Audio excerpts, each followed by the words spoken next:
Africology is an institute that is based at Durban University of Technology, that is DUT, and is headed by my sister, Ya Ashante Wangiti. There she is. And we are hoping to forge relations with the unit so that going forward, we will be cooperating with them in a number of events that will be happening at the center. Over to you, ladies.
That was nice. Yes. Yeah, let's then water it down with poetry.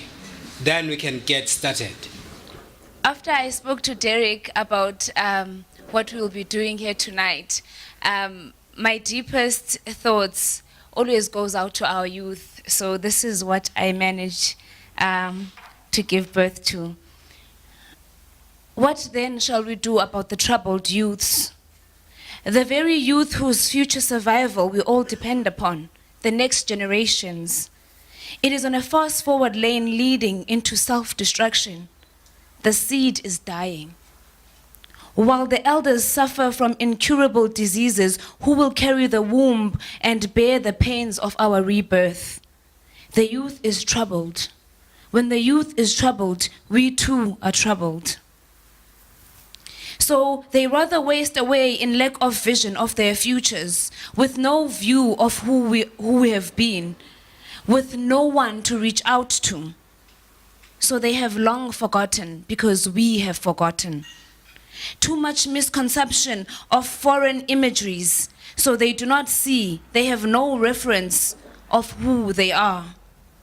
The youth is troubled, therefore we all should be troubled. The future is dying. The youth is dying off in numbers, wasted, their bloods are pouring on the streets like waters after rainfalls. It makes me numb just to imagine it. Save the future. Save the youth before we perish. Entire generations all gone, rivers of blood of ancestors and histories buried under watered soils. Let us not be buried under. Let us leave a trail. Let us look upon where we came from. Remember our original form, our formidable energy that has surged us forth. Let us live forever as we have been set to, ensuring that our survival is still within our mankind. Let the living waters of the lands that birthed us carry us forth. Let us rise up together. Let us save the youth and ensure all our futures. Each one, teach one, reach out. Offer our youth ropes of hope to lengthen our lives. Let us heal our seed. Let us see the need to survive, to preserve it, to revive ourselves. This is the age of revival, and it is the youth that needs it most. Thank you. Okay, ladies and gentlemen, I will now do the formal introduction and then we'll get started here. It has become a norm for people to start a speech by saying all protocols observed. This is done for different reasons, including the following. 1, to save time. 2, to save one's skin so that that person is not accused for having left others in the acknowledgement. But then, in some instances, it is simply in order to be politically correct. Those are the reasons why people say all protocols observed. Luckily for me, I am abnormal. You might have seen that by now. If not, just keep looking. And therefore, I do not subscribe to most of these practices. I don't get fixated to what most people believe in. And I think that is the reason why some politicians don't like me. But interestingly, some like me exactly for that. So with this caveat, please expect that I will acknowledge some people and stop where I either run out of steam or run out of time. If you are left out, hard luck. Hopefully, I will remember you next time. Firstly, I would like to acknowledge the presence of in our midst of the Honorable Minister of Higher Education, Dr. Blade Nxumalo. Pepeta, thank you very much. It is always a pleasure to have you in our midst. I would also like to acknowledge the Nxumalo family. By the way, the Nxumalo family, they missed a flight. They are on their way. I'm told they've just arrived somewhere and they are still on their way here. But they will be with us. And on that note, I would also like to say that as the center, we are trying everything possible to ensure that we are not the cause of divisions in the Nxumalo family. So then we will be having the Nxumalo family in all our events. We'll try everything possible to make sure that happens. I would also like to acknowledge the presence of Councillor Xolo, who is representing the Mayor of Pietermaritzburg, His Worship, Councillor Ndlela. Unfortunately, then he had to pull out at the 11th hour due to a number of reasons. I would also like to acknowledge the representatives from Alliance partners, including their youth structures. More especially, I would like to welcome Ubabundobe. I think he has arrived now. Ubabundobe, who is the Deputy Provincial Secretary of the ANC. And also Reverend Ubaba Nxumalo, who is representing the Premier's office. The Premier would have wanted to come here, but then he had other engagements, and therefore he dispatched Ubaba Nxumalo to represent his office. And I would also like to acknowledge the presence of heads of research institutes, civic organizations, as well as various media houses, some of whom you may have seen by now in action. Importantly, I am pleased to announce that we have in our midst the PEC of the SACP. And according to the information I was given, that group of leaders of the SACP is supposed to include Ubaba or Councillor James Nxumalo. I haven't seen most of them here, but I think they are here or they are on their way to this occasion. And we also like to acknowledge the presence of Sanko General Secretary Ubaba Umpanza, and Councillor Umkhize Ukabazela Ward 21 Tambuza, where some of our important people come from. I don't know who they are. Lastly, I would like to welcome the Mzala Nxumalo family and also the staff of the Mzala Nxumalo Center, and appreciate all the work that they did to make sure that this day became a success. Today we have two events as announced in the media briefing that we had at UKZN Howard College on Tuesday the 5th of April. These events are the following. One, it is the launch of the Friends of Mzala, and second, the handover of Mzala's documents to the center by the Honorable Minister Ubaba Umpepet. We consider both events to be critical for the center's stature and operation, as well as its sustainability. We expect all of you present here today, your friends and probably your enemies too, to sign up for the Friends of Mzala, details of which will be given later in this program. Regarding Mzala's documents, I would like to personally thank the Minister and Mrs. Nxumalo for collecting the documents, and specifically thank the Minister for keeping the documents safe while we were trying to find a new home for them. Thank you, Mpepete, for doing that job for us. But we are not going to pay you. I promise that between us as the Mzala Nxumalo Center and Dr. Vugile Khumalo's unit at the Department of Arts and Culture here in KwaZulu-Natal, we will do everything possible to ensure that these documents are kept safely. These documents shall be used for research purposes. There will be a Mzala special collection at this center, which means that we shall need time and resources to locate other documents that might still be scattered elsewhere. If some of you gathered here have any of the documents associated with Mzala, please touch base with us so that we can share them with the larger public. We are in the process of signing MOUs with institutions of higher learning with the view that students from these institutions will come and use our resources, including the ones that we'll be receiving today. We also expect that our researchers as a center will be using resources at these sister institutions so that we in fact benefit from one another. Please congratulate yourself, ladies and gentlemen, that you are here at the Mzala Nxumalo Center as we make history.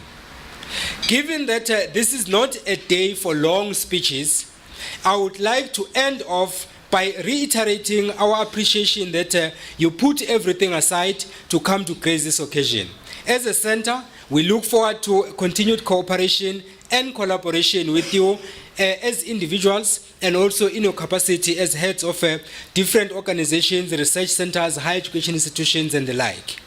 On that note, then, I hope that you will enjoy the evening with us. Thank you very much. Okay, thank you. Now let the games begin. We are going to start off by the speaking to the first item, that is telling us what the Friends of Mzala is all about. I'll give this opportunity to John Pampales, who is also the chairperson of the board of the Mzala Nxumalo Center. Over to you, John. Thank you, CEO Dr. Beki Mngomezulu.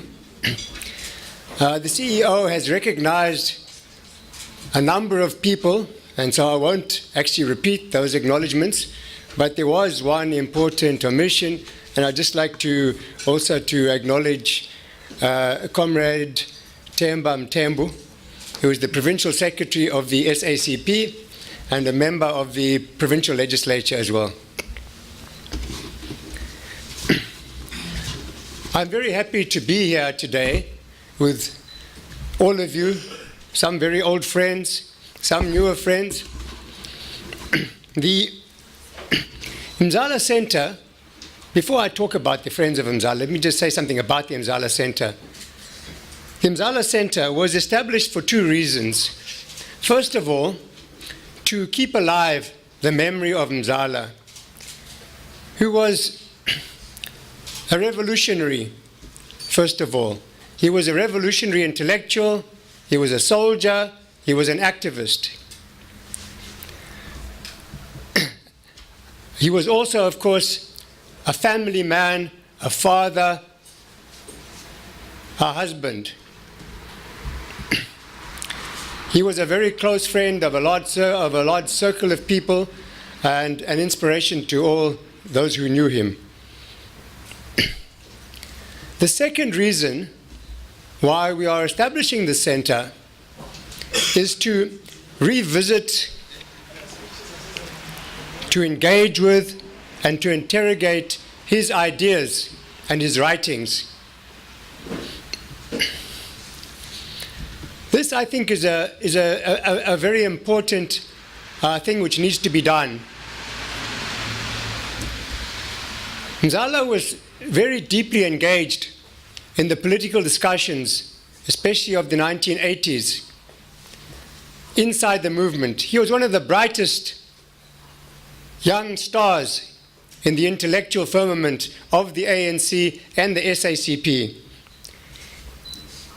He loved to question, to debate. He was always thinking, re-examining his ideas and those of others. So as we try to re-look at Mzala's ideas, we will not treat them as if they are the Bible, as if they are something fixed in stone which can't ever be changed.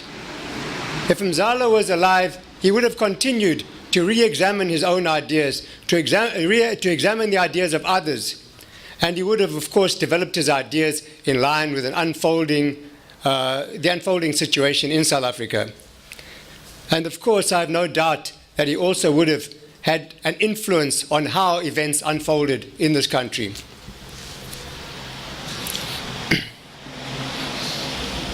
And when I say he was involved in the debates of his time, I mean very centrally. He was, for example, centrally involved in debates about the negotiations. Should the ANC go into negotiations and what its strategy should be? He stood, for example, together with people like Chris Hani and Joe Slovo, who were somewhat skeptical of negotiations because they feared the kind of compromises that would have to be made. Others in the movement didn't agree with that. Comrade Madiba was one of them. And there was a very thorough examination of the issues. It wasn't a conflictual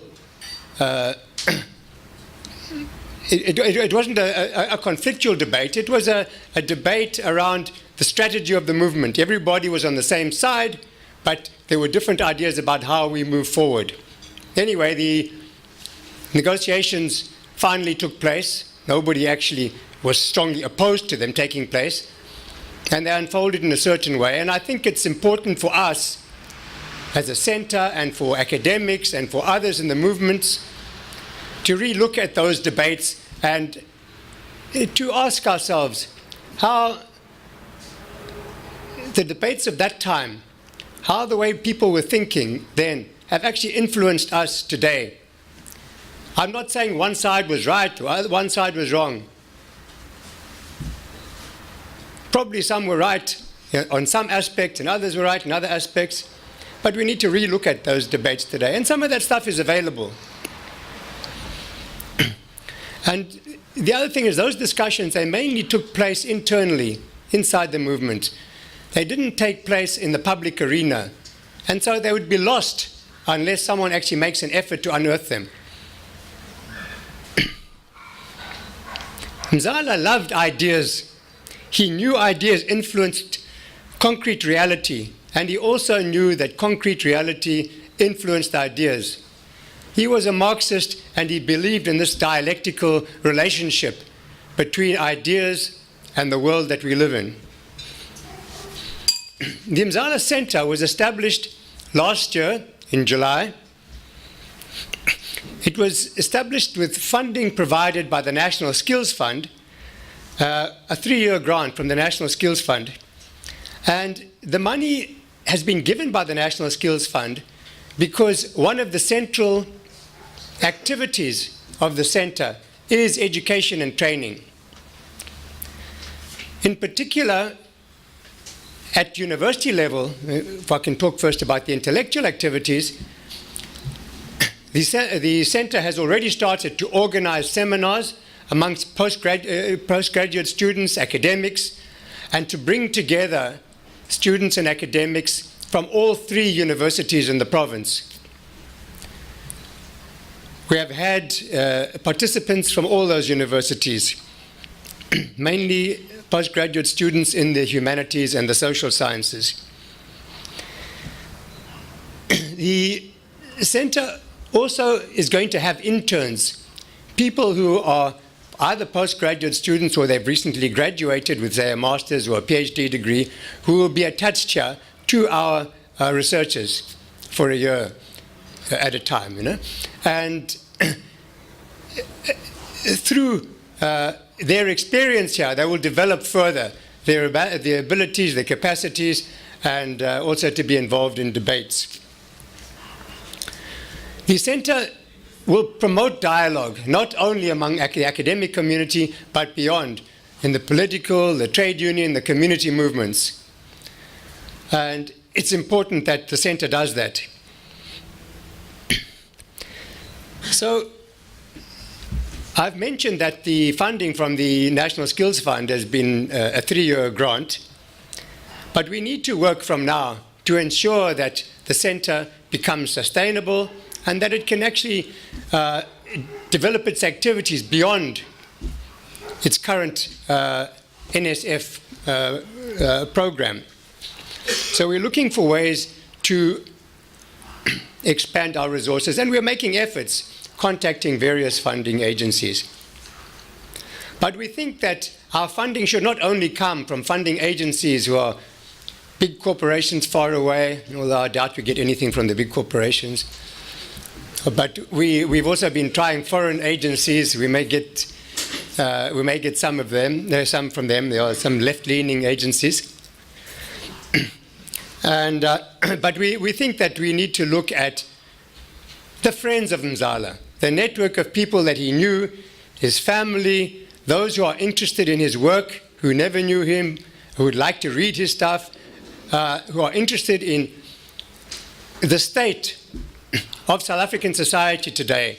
The center is called the Mzala Nxumalo Center for the Study of South African Society. And those who are interested in it, we would like them to join an organization that we're establishing known as the Friends of Mzala. This will give them the opportunity to engage with others, to get the publications of the center, to be invited to its events, and also to make a contribution to the center in line with their capacities. And Derek Buchler will later talk about what the mechanism for that is. And we'd very much like everybody to be involved in the Friends of Mzala, to participate in the work of the center, and to contribute to it. Thank you very much, CEO, and thank you.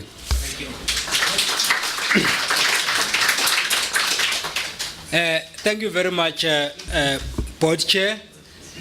And I think that what John said was that we need people who are like-minded, people who share Mzala's ideas. But let me add something too. We also need Mzala's enemies, so that at least, you see, if you help your enemy, you look good. You know that.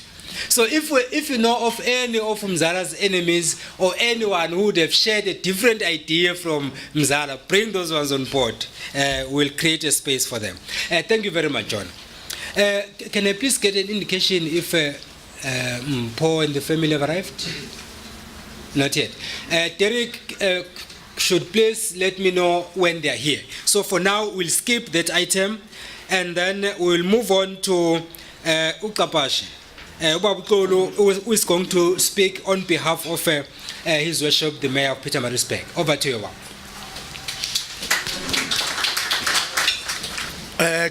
Greetings, Program Director, the Minister of Higher Education, Dr. Nxumalo,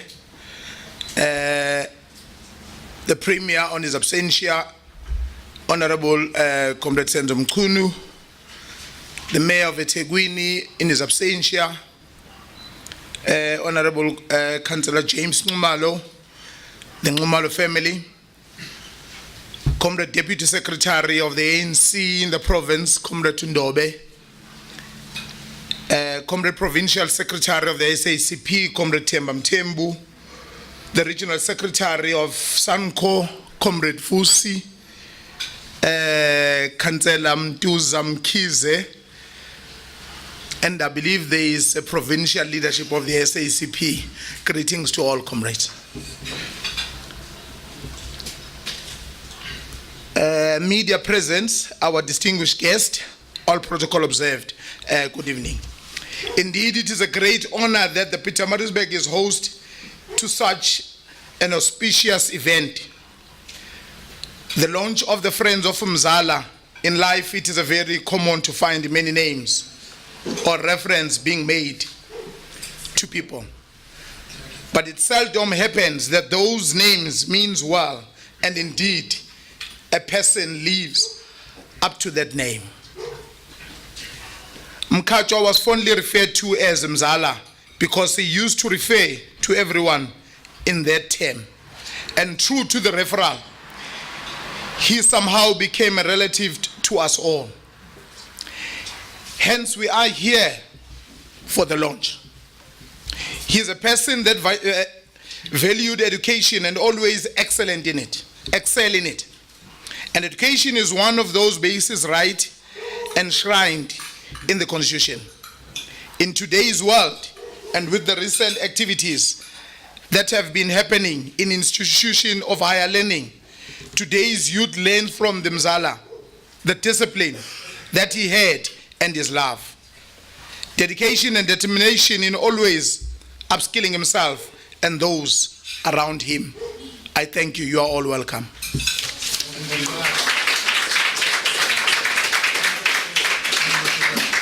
Thank you very much, Kapashe. We really appreciate your input. We are now moving on to the next item, the official handover of the documents which the Minister will speak to.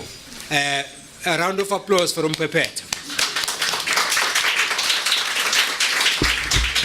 Thank you very much, Dr. Mngomezulu. Nangu mama kwa Nxumalo efika. Fike ngesikhathi esikahle impela.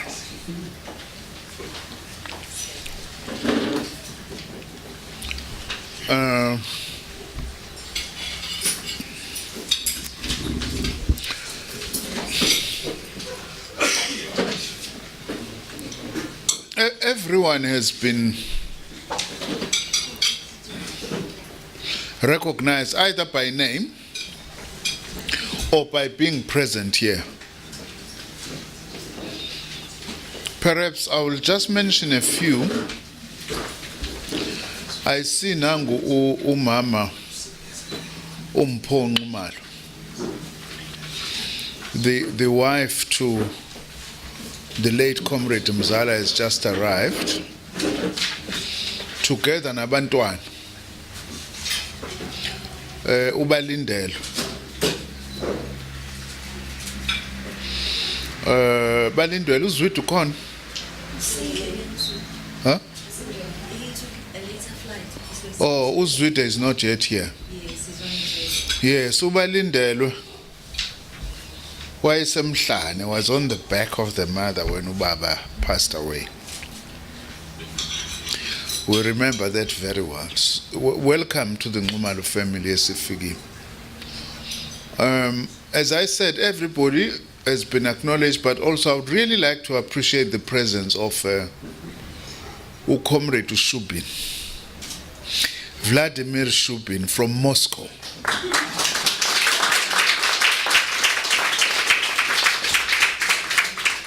Now, Comrade Shubin, I don't want to expose you, but we are very special to our revolution because Comrade Shubin was in the international department of the Communist Party of the Soviet Union, responsible for Southern Africa, am I right? At some stage. You did many things, including also maintaining relations between the CPSU and the ANC and the SACP. We really appreciate your presence here. I'm not going to speak for the 30 minutes that I'm listed for in your program, so do not get scared at all. I've just come to do a very small but important task. Mzala passed away on the 25th of February. 22nd of February, 1991, in a hospital in London. But before he passed away, he had collected and printed and photocopied. That was before the days of some of the modern technology. His own works, and put it together, and he had intended to publish it either in one book or two books. Now, I'm glad, Mpo, you are here because you gave me this. Because Mzala, before he passed away, gave it to Mpo and said, Mpo, please give this my work to Blade. And I would like him to publish this work and also write an introduction to it. That was now in 1991. I feel bad that it has taken us this long that we've hardly done anything. But these copies, they are very historic because this is the copies that Mpo gave to me in 1991, literally. You can see they are becoming yellow now, in color. And Mzala had categorized his works. Part 1, writing of South African history. Part 2, nature of the South African problem. Part 3, apartheid crisis. Part 4, political strategy for people's power. And Part 5, military strategy for people's war.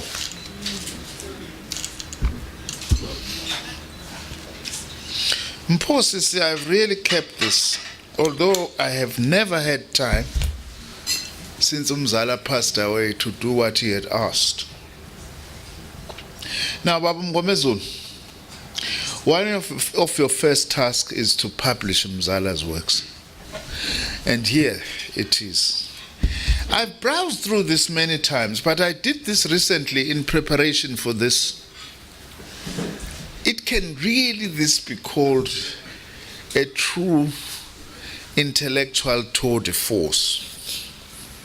Mzala was a solid intellectual and thinker and writer. I've got backup copies, But we'll have to decide what we do with this. I'm handing it over to the center because this is real value. He handled these papers himself before he passed away. With his own handwriting, by the way, the different sections. And gave it to Nkosikazi to give it to me. I feel quite emotional about this. Because for those who did not know, just to say this a little bit, Mzala, we were students together at the University of Zululand in 1976. I was a first-year student, Ongoy, and I thought Mzala was a third or fourth-year student that year, 1976. Because he used to stand up and speak in student body meetings, and those were very intimidating. And I thought he must have been a very bright third or fourth year law student. Only to learn afterwards he was a first year student like myself. I remember him very well in 1976. Of course, we lost 1976. The university was burnt down on Friday, the 18th of June, 2 days after the Soweto uprisings. Because on the 17th, that picture of Hector Peterson was all over campus, reprinted from the newspapers. And on the 17th, we held one of the most memorable student body meetings that I can ever think about. And Mzala spoke at that meeting. I can hear his voice even today. Then, of course, he left for exile after the university was shut down, when we burnt the entire admin building. My original matric certificate was burnt there. I always tell the students now that, listen, you don't have to burn anything today, because we burnt most of the things on your behalf then. You don't have to burn things now. Then I went to a seminar in London in 1988, where then I bumped into Mzala, and it's like he hadn't changed, with his beard, with his half-combed hair.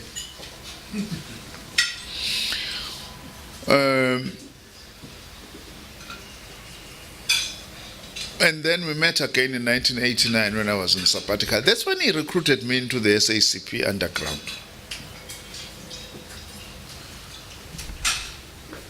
And I'm very sad because we were so much looking forward to his return to South Africa. We had lots of ideas, you know. He was doing his PhD, I was also doing my PhD. But I don't want to tell a long story. I am handing this over to you. Mama Mpho, this may have taken long, but I'm pleased that I'm doing it now. And Ubaba Mngomezulu promises me we are going to publish Mzala's works.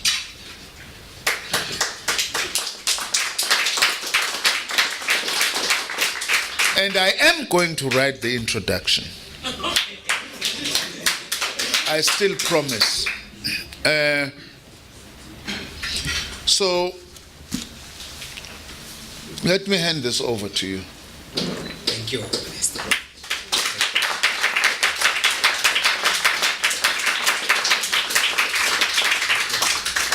Now this, as I have said, was as photocopied. Mm-hmm. Don't interfere with the order.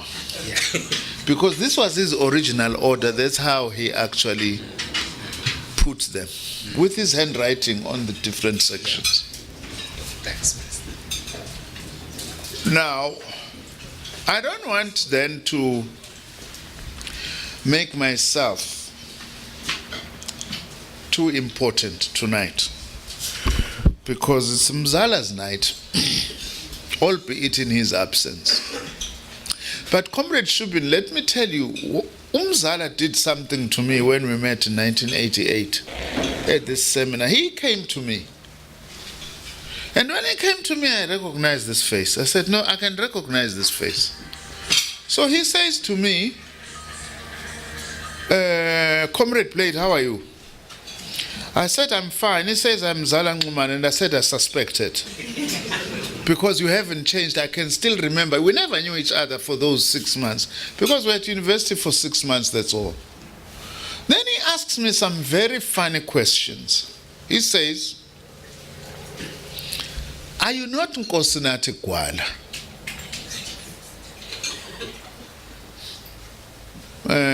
Are you not Paisley Mdluli? You know, I looked at him, and all I said is, how do you know?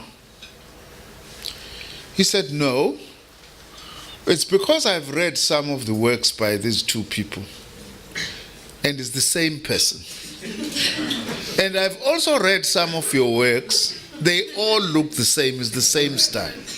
And he was right, because those days I used to write using pseudonyms, because I was staying in Mlazi, next to the notorious police station Yagwa BP of the Zulu police, the ZPs then. So one way of hiding, writing my research, Comrade Patton, on many things, was to write under those pseudonyms. Now, I then got a little bit inspired when I saw Mzala's works. I then said, okay, when I saw it again, let me also collect some of my early works. Now, John was saying to me, I have said that I don't know Mthembu as my leader. What the SACP is going to say is that when I die, when I pass away, I want my entire library to be donated to the Mzala Nxumalo Center.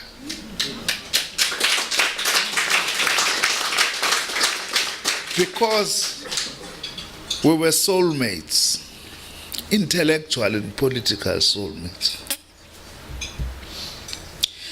So,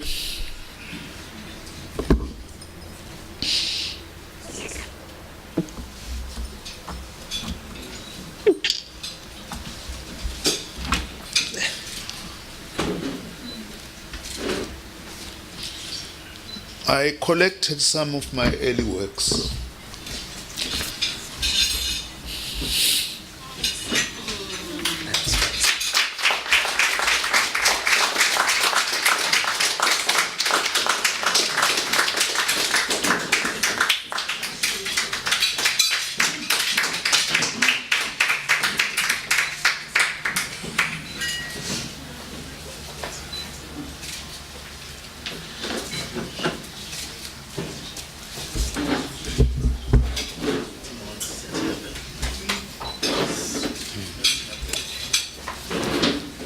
Ladies and gentlemen, I think that now we know and now we understand why some of our leaders in this country feel undermined, insulted, you name it, when we see the kinds of things that happen in Parliament under the name revolution. We now know what revolution means. When we had an event here, one of the things I said was that if you look at a person like Peter Mokaba was a revolutionary, but a disciplined one. Were he to be alive today, he wouldn't do the kind of things that we see happening in Parliament. And I think you understand where the minister is coming from. He was close to Mzala, and he knows what Mzala stood for. He knows Mzala's political orientation. He knows Mzala's intellectual skills and prowess, and he understands where South Africa is today.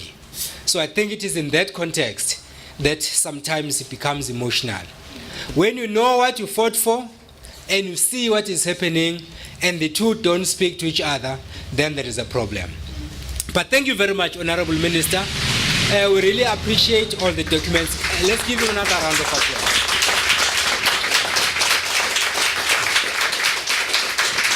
Thank you very much.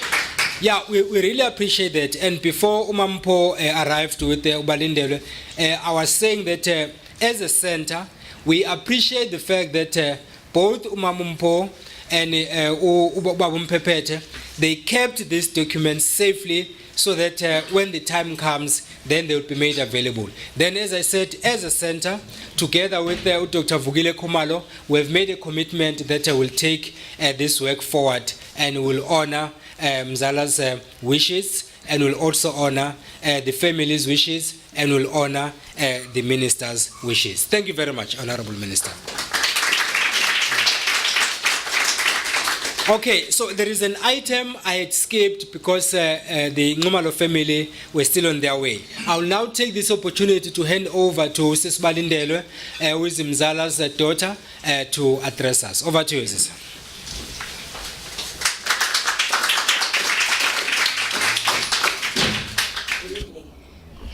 Sorry, I also got a bit emotional there. I'd like to send a special greeting to the Honorable Minister, Uncle Blade, as well as all the comrades, people of like minds that are here today, all protocol observed. I saw a list of the people that are going to be present for this entire weekend, and I'm completely humbled and honored to be invited to this, only because I think as a family we've always understood my father post-passing that he's not necessarily our own, because people have gravitated towards his writings, have found that they relate to the way he thought, and also get inspired by his writings to write and share their own opinions. And in that regard, I think that that's why it was something that was so important for Uncle Blade when he'd been speaking about this for a very long time, and saying how he wanted to do this, and finally it did come together. And since, judging by the number of people that are here today, it's just it goes to show how much it really has brought people, and the way in which he and the person that he was, and wanting to engage and to interrogate our society and the conflicts thereof, and the people that are here and that are present and are going to share and share their opinions and their feelings about the kind of topics that also they think are important about a society, things of racism, poverty, and so on. All of that is absolutely humbling. Also considering that all of you within your own right have your own expertise. I know that for us as a family, just being present is going to be very educational for us, and we can't wait to hear everything that you're going to share. But mostly because it's food for thought, and it feels like this weekend is going to be my last supper. So. Thank you very, very much. Absolutely humbling. I'm in awe of everything that this is going to become, and I'm so honored that I can share a person who took care of our family with so much conviction, and also had the same kind of feeling towards the rest of the nation, and had that kind of responsibility. And I'm glad to see that he wasn't the only person that felt that way. So thank you very much.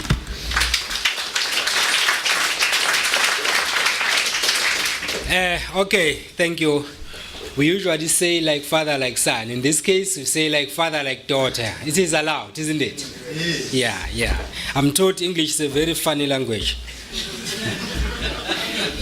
It is, I'm told, but I believe it. You know what happened? I usually say there are two successes of apartheid. Apartheid was a terrible system, but it succeeded in two areas. One was called social classification, where you are classified as black, white, Indian, colored, as if that was not enough, because black people proved to be a potential problem.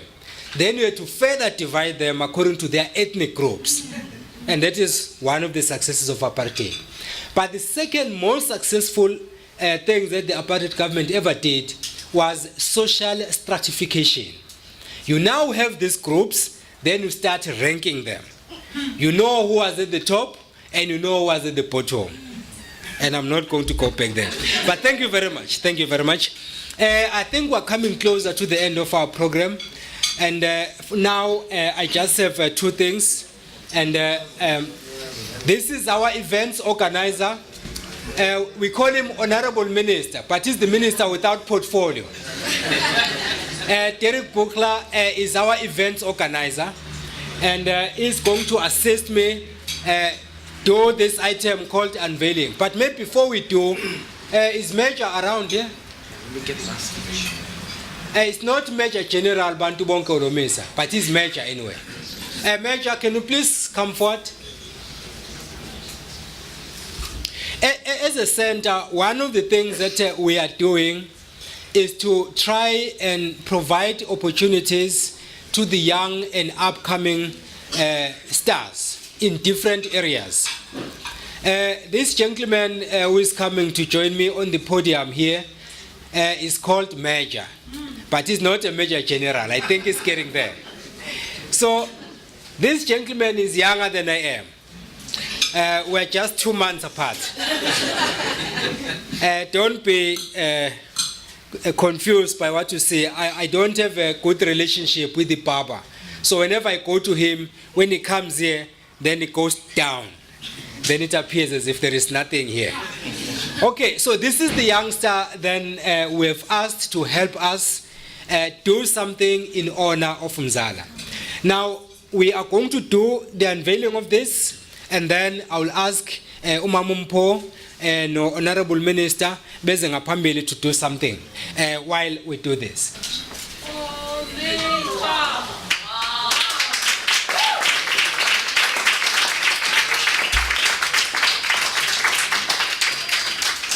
This is Major at his best. He did this unaidedly, all by himself. And this is what he has done for us, and we really appreciate that.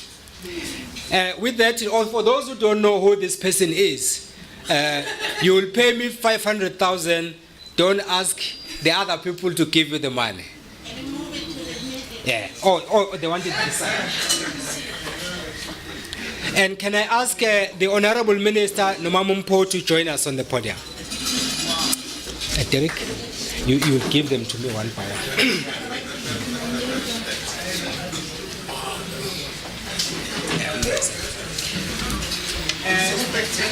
This is same picture at the center. We are giving this one to Umamumpo.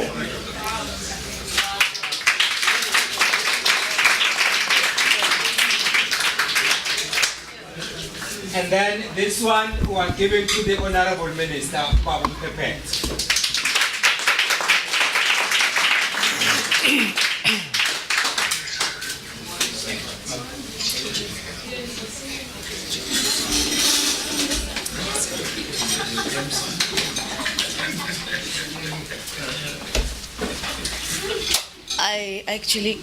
Good evening, everybody.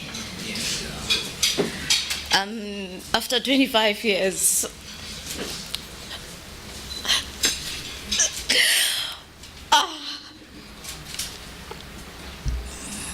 Major, you're a real artist.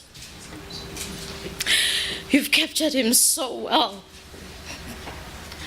There's a part which really just reminded me of him. Is this part. This is the reason after he was shot, and therefore the face was not so much aligned, and therefore this part was always up. And that's exactly what, it even catches the lip. It's like he's just about to say, Navi, there's a thought I have. And this is the reason why the booklet that you have, he used to sit and type with his 2 fingers. And thereafter he has backache and neck ache. I decided, well, because most of the time I'm the one from a mathematical background, I'm always systematic in what I do. So he would think and think and think. And when he says these things, because I want to make them in line, in systematic, so that I can be able to understand, I would direct him in that manner. But the only way I could do that was if I take his work and type it. Then I decided to go and do typing. That is why you have that typed and not written. Thank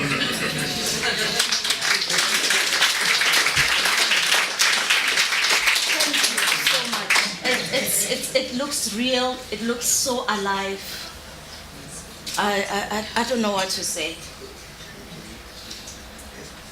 Really, thank you so much. Thank you very much.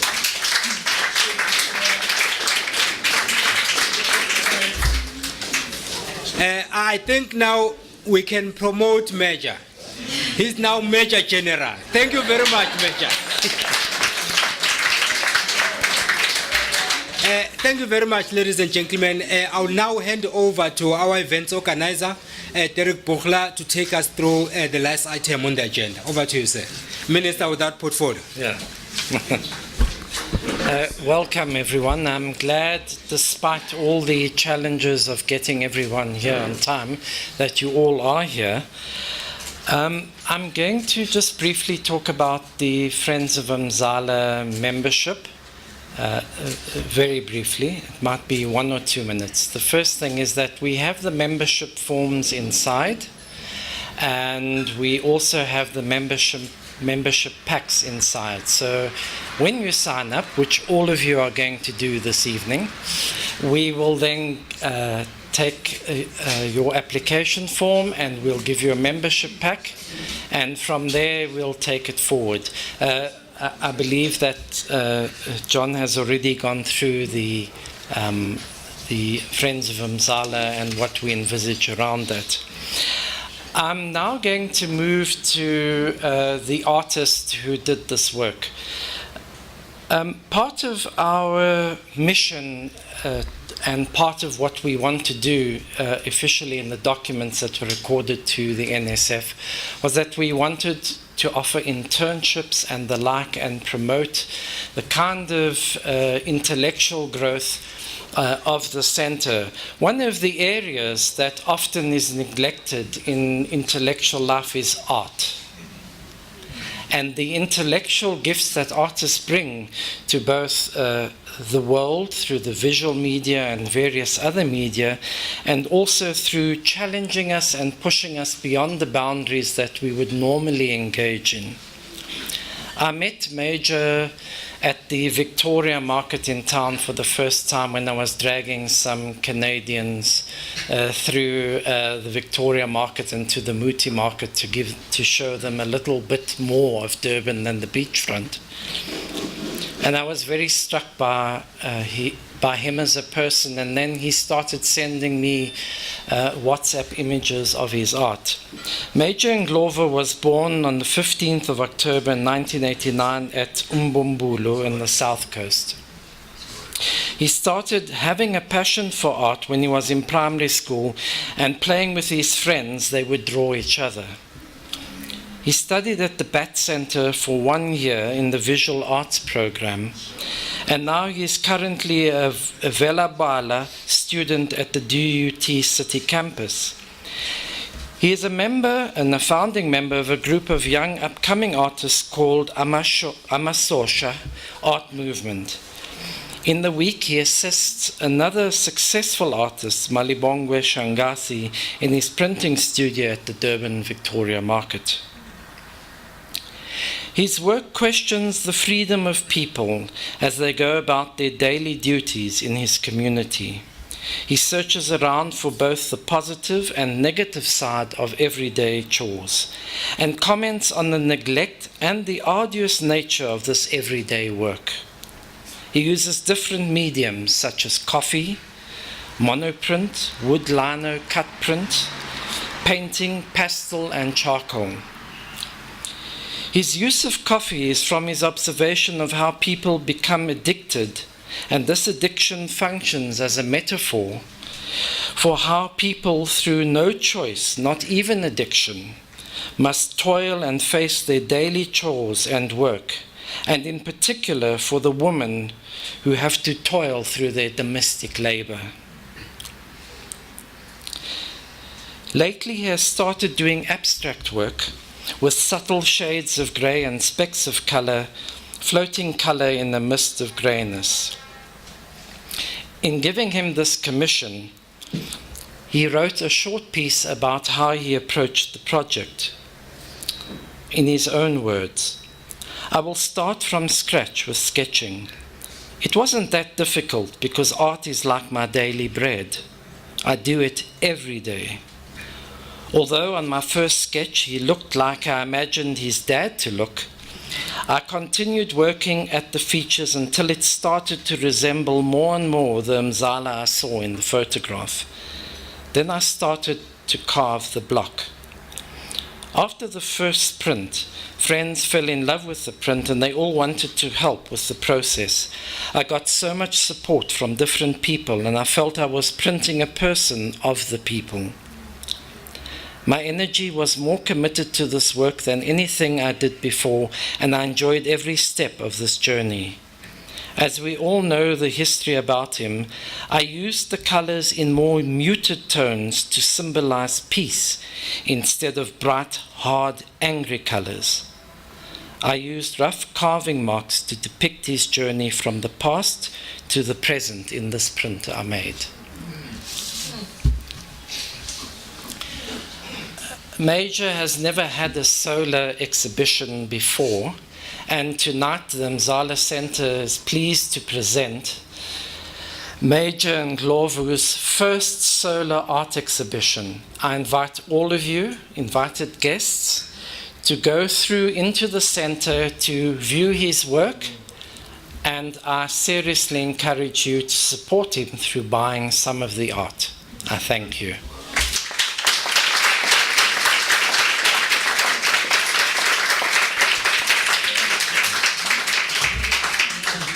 Thank you very much, Derek. We really appreciate that. And thank you very much, Major, for a job well done. So we've come to the end of the program. I must confess that I'm not the kind of a guy who is invited twice in an event. Usually I'm rude, but today I tried to be a good boy. If I failed, then that's the best we could get. Derek asked me if I wanted to be an MC or if I wanted to be a program director. I asked him, what's the difference? He said, no, man, Peg, I don't have time. Go and Google it. I might have Googled Al Jazeera because MC turned out to be mental case. Then I said, no, then I can't be MC. I think I'm better with program director, even I don't know what it is. Then he said, we'll just read what I've written. I think I've done just that. Ladies and gentlemen, thank you very much for your time and for your patience. And you can get something to eat on the tables. If it runs out, the Freedom Charter says people shall share. You go to the table next door. Then as we move in, Derek will lead you, and Major will also be there to speak to the artwork that he has. So there are two things that will be happening inside. You will be viewing Major's artwork. You will also be signing up for the Friends of Mzala. Okay. Yeah, I think I've said enough. Then I'll leave to Derek to take it from here. Thank you very much. And when you leave, please drive safely. Thank you. Apologies to Dr. Jenny Carlson. She doesn't like the epithet Jenny Doctor. So, but also in the exhibit area is a visual-based methodology project that Jenny did. And along there you will see a series of photographs taken by young children who participated in Jenny's project, working class youth in townships. And please view that as well. It's quite thought-provoking and quite sad in parts. So thank you. Yeah.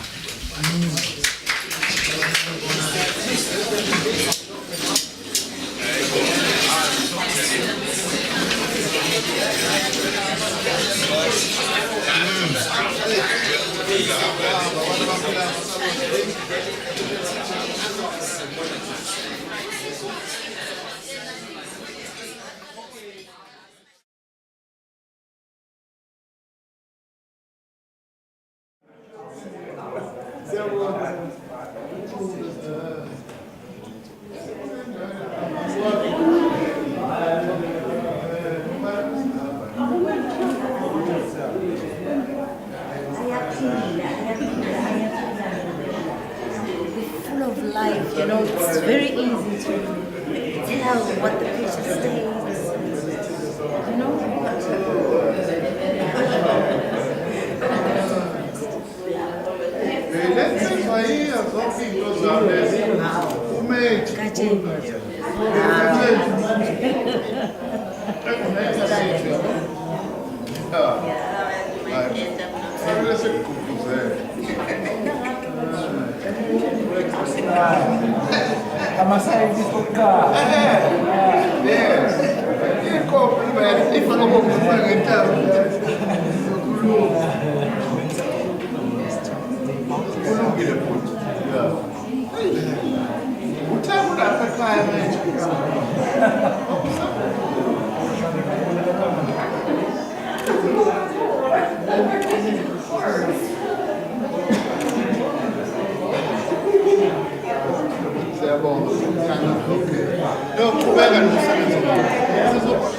I found a lot of like the strokes in your water paintings, for instance, I found them to be painful.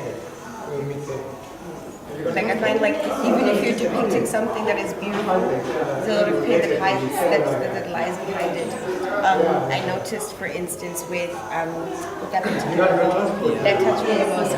For me as a woman, I felt like that. I think a lot of the time as women we get slandered a lot, we get beat down, you know, or abused and so on, emotionally, physically, and so on, and that we just always want to hide ourselves away, kind of, you know, that kind of thing.